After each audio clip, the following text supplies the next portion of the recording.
Hi, this is Joe Wood, and I am doing a report on student success models for my Fort Hays State University Transition to Teaching program.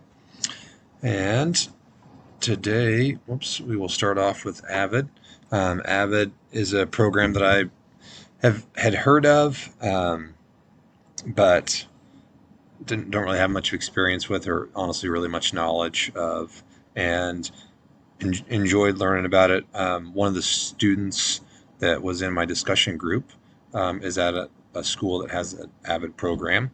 And so that was kind of cool to kind of get his perspective. He has really good positive things to say about it. And then my other partner actually had a kid who went through the Avid program and didn't have as good of things to say about it. We had a really good discussion and decided that it sounded like it wasn't necessarily the program, but it might have been the implementation process. So in one school, it's doing really well. In another school, it's not doing as well. But um, what I think is really cool and kind of what opened up my eyes a little bit with this is this whole idea that most of these programs really need to be implemented at the elementary level. So Avid's mission is to help close the achievement gap by preparing students for college, readiness and success in global life, and that kind of thing. So they're ready for college, ready for society. And at the elementary level, they incorporate kind of like planning, right? How to take notes, how to write an agenda. One of the teachers mentioned in the high school level, when someone's gone through the Avid program by the way they take notes in your class and they show up with a 3-ring binder and those kinds of things. And all very much reminds me of kind of what I went through in school. And it just works on organizational success and strategies and skills to build and develop and kind of building those fundamental building blocks. Middle school level, it builds on the previous set of skills, focuses on a bit of a mindset and that idea to be challenged, right? To expect there to be rigor in the classroom and for you to, you know, work hard to achieve it. With that, and so I like the mindset that it has there. Avid really tries to incorporate inquiry-based teaching, collaborative teaching in the classroom, teaching practices where student engagement is higher. Is definitely part of the Avid program. At the high school level, it's going to build on the middle school and elementary school level, to kind of take it to that next level, help you work with tutors, various different strategies to help prepare them for college. And so I like that. And then it actually the information in our research for the class today, for this module, actually talked about college as well.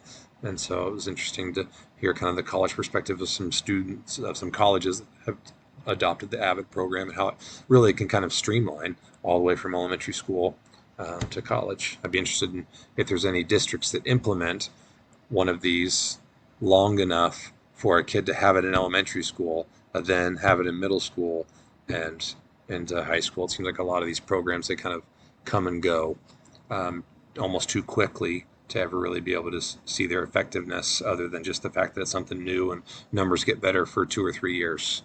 The next one that we talked about was PBIS, which is Positive Behavior Interventions and Support. And it really fun.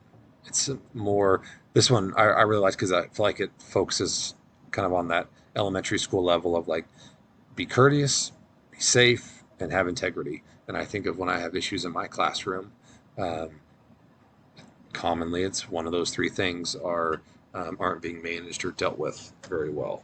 And so I thought, like, the idea at the elementary level, they really work on student behavior and use management tools, and they use the clip system. The other thing I thought was really cool about this was it showed an interview with one of the parents, and they actually were teaching parents how to implement the clip system in their own homes.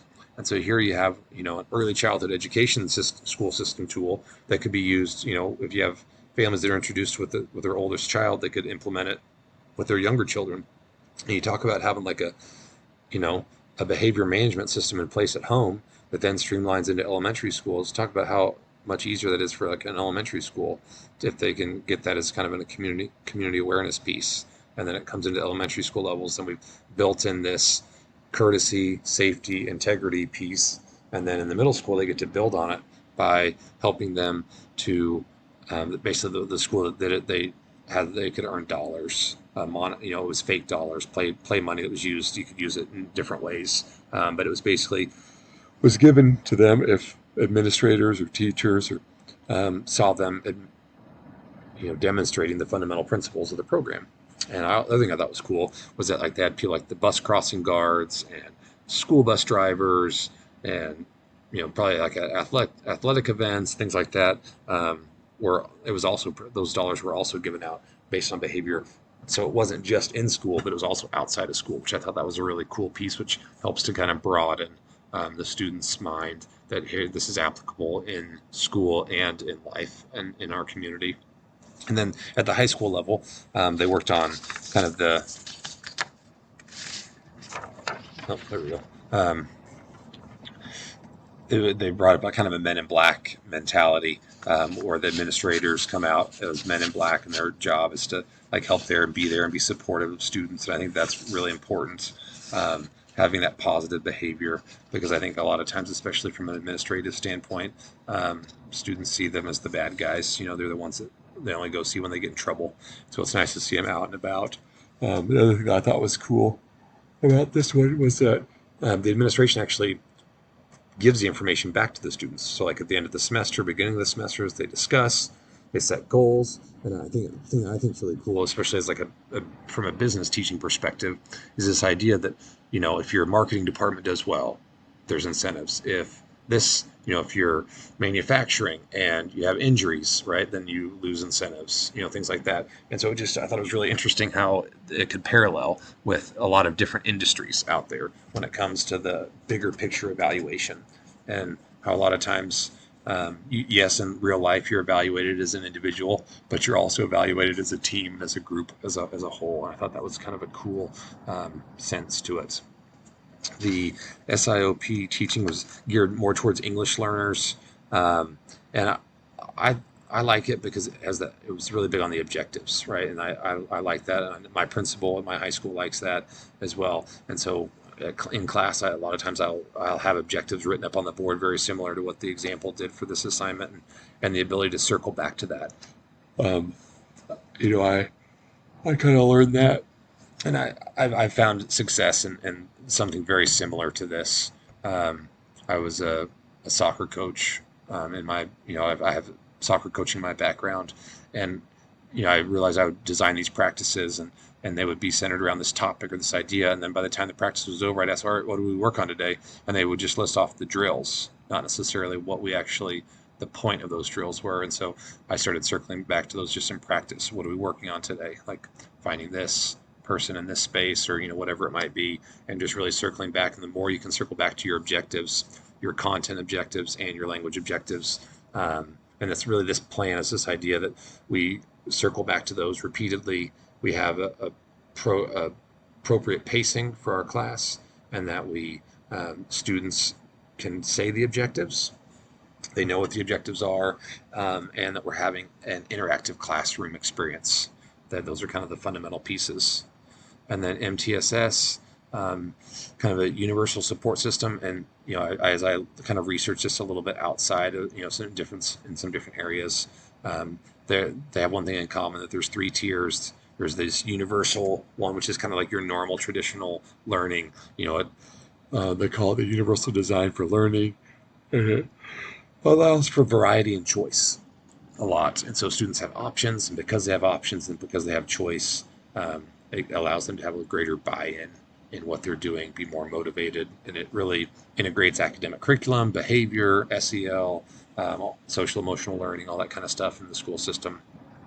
And so I feel like it's fairly normal, or taking kind of that best case practices, but then it applies this additional support, which is usually small group support. So students maybe need a little bit more help.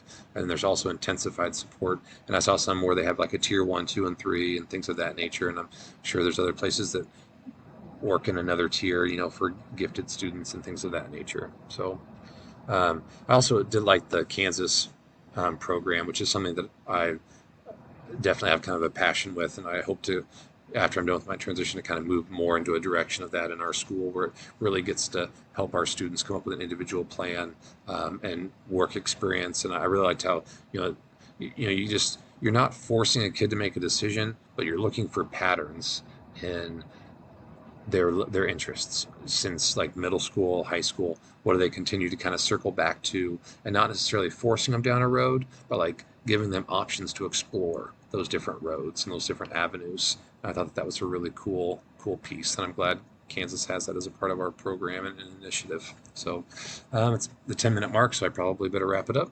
And so that's the end. Thank you very much for your time. And here's my list of references. Thanks, and have a great day.